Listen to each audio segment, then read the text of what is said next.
2, 3, 4. Rev up your engines! Here we go with the Ford Fiestas and Focuses again. Ford just allowed another class action suit for those horrible transmissions they put in those dual clutch transmissions. Now they say they're going to give cash and other options. If you remember, I did a video a little while back about how they're offering between $2,000 and $22,000 to buy them back. And from my experience, my own customers, they're always lowballing, offering the $2,000, $2,500 because by law they can. It doesn't say they have to give any particular value. In the case of my customers, the book value was twice of what they were offering the guy for the car. So sometimes these deals are kind of shady. But they cover the 2012 to 2016 Ford Focuses and the 2011 to 2016 Ford Fiestas, dual clutch transmissions. Now, it's a very convoluted thing, what they're offering people. Cash payment, discount, and repair services. And man, it is complicated. And some of the stuff is actually laughable. If you had taken a car to a Ford dealer and they said there was nothing wrong and you took it there once, they're offering you a $20 cash payment. I mean, some of the stuff, you can see lawyers were involved because it's totally absurd. Now, some of them, they'll pay it if you paid it to get fixed. Some of them, they'll pay it for loss of services, loss of values. It's a very convoluted thing, and since lawyers are involved, who knows what's going to happen, but it's yet another of the class action suit with these dual clutch transmissions. Who knows how many more are going to come out of it, but it's been estimated it's going to cost Ford an additional $35 million for this. But who really knows? Does anybody actually follow this stuff up, you know? But if you ever owned or leased one of those, you might get involved in the class action suit and see if you can get something out of it. Here we go, Takata airbags again. Turns out Volkswagen has to recall 370,000 more vehicles over the Takata airbags. It's a 5-year plan with 3 phases for recalling more of these Takata airbags. I guess it's endless. It will never stop. This includes 2012 to 2019 VW Beetle convertibles, and 2011 to 2014 Passats. So the airbag phenomenon goes on with these Takata airbags. I mean, I still can't comprehend, because I've had customers that had them recalled, then they recalled the recalls. Why on earth are they putting Takata airbags in Takata airbags? They should just be forced to build the correct ones with some other company and make Takata pay for it or let them go bankrupt.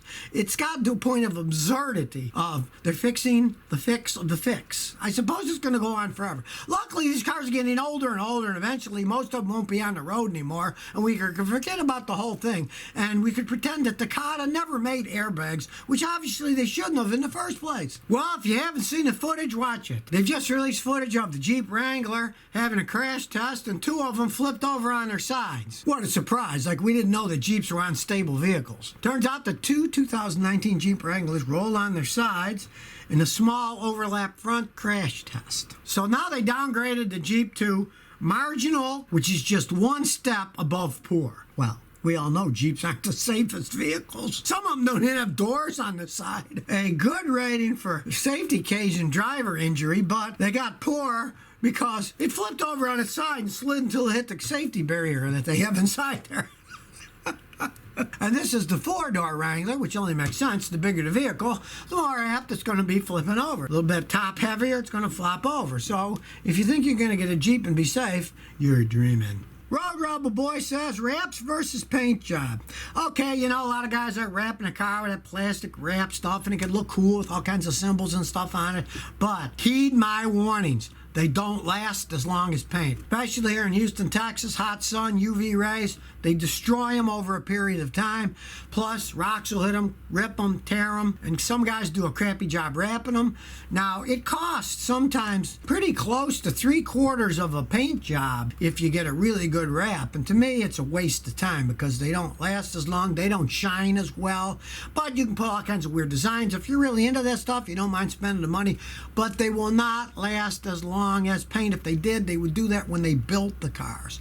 It's kind of a cool thing to add on, but they don't last all that long. David Delgado says, the MPG on my dash never changes. City and freeway, help. All right, yeah, you know, those mile per gallon things, they're highly inaccurate anyway. That's kind of an add-on gimmick. Me, I just ignore the thing. Even my wife's Lexus, the mile per gallon thing on that is way off. I checked it one time, the real, what I actually got by how many gallons I used and how many miles I went, what it said on the dash. Just ignore it. Those things are just nonsense. Like on our Lexus, you can turn a button to turn it off. I just turn it off because I find it to be kind of a joke. Don't waste your time with those things. They're not that accurate anyways. Kind of a gimmick. I don't know why they even stick them on cars. Give people the illusion that you get better gas mileage. It's nonsense. The only car I ever saw that it really worked on are like the Toyota Priuses because everything's super electronic and they're pretty accurate. But most cars, they're not all that accurate anyways. Just leave it alone. Lulaf 101 said, should oil be changed when your engine is brand new? I got a brand new car. When should I change the oil? Well, when I was a young mechanic, we used to change it after the first 500 miles. You don't really need to do that anymore, but I mean, if you want to be a fanatic, you can change it when it had 2,000 miles on it just the first time, and then go back to regular oil changes every 5 or 7 or 8,000 miles if you use full synthetic oil. You could if you wanted. In the olden days, the metal wasn't as good. Little pieces were inside. They'd first wear out right when you got the car, but modern cars, I mean, if you want to be a fanatic, change it at, like I said, a couple thousand miles just for the first time, but you really don't need to in modern cars. Then 23 says, Scotty, I'm replacing my rear brake calipers, rotors, and pads on a 2012 Dodge Charger with ABS. How do I bleed the brakes? Do I need a delay level scan tool to do this? If you get air in the systems, you're going to need to. So here's what you want to do. They make special clamps. Get one. And you clamp the rubber brake hose so air can't go back in. Then you do all the work, and after you put it together, you have somebody step on the brake, then open the clamp and the bleeder valve. Then all the fluid will go through, and air won't get into the system. If you do get air into the system, you are going to need a scan tool to get it out because ABS systems are very complicated. Air gets in the modules, they're messy. But if you do like I say, with a little clamp, have it clamped down, do the work, then have somebody step on the brake for pressure, and then open the clamp and bleed it out. You can do it without getting air back into the ABS system. I've done that many times myself. Valhalla's almost there, says. I got 02 Volvo S40, 1.9 turbo. I have no power, but there's no codes. It won't accelerate, but I have no codes. Got 110,000 miles on it. Realize that's an older Volvo, okay? It's 18 years old. A modern one, if it does that, it's generally going to trip a code.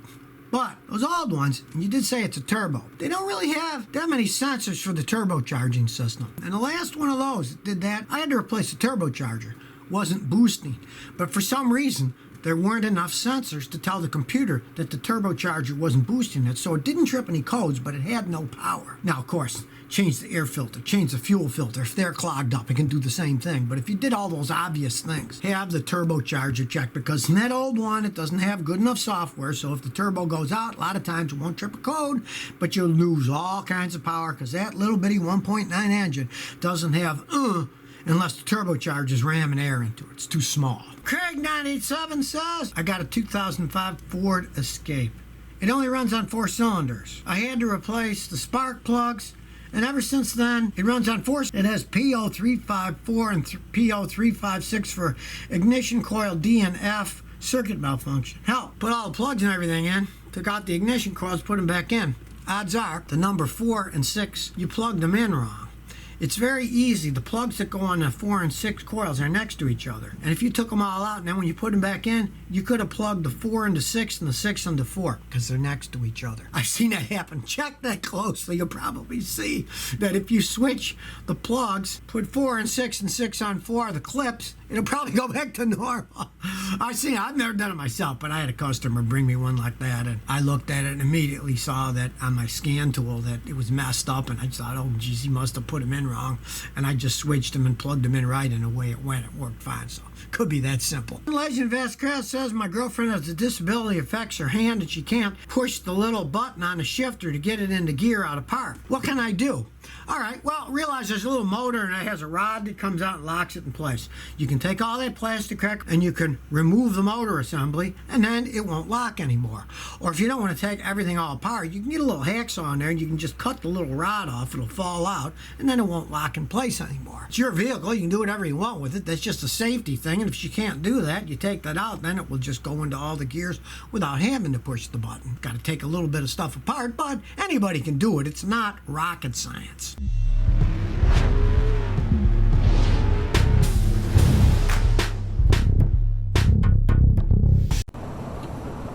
So if you never want to miss another one of my new car repair videos, remember to ring that bell.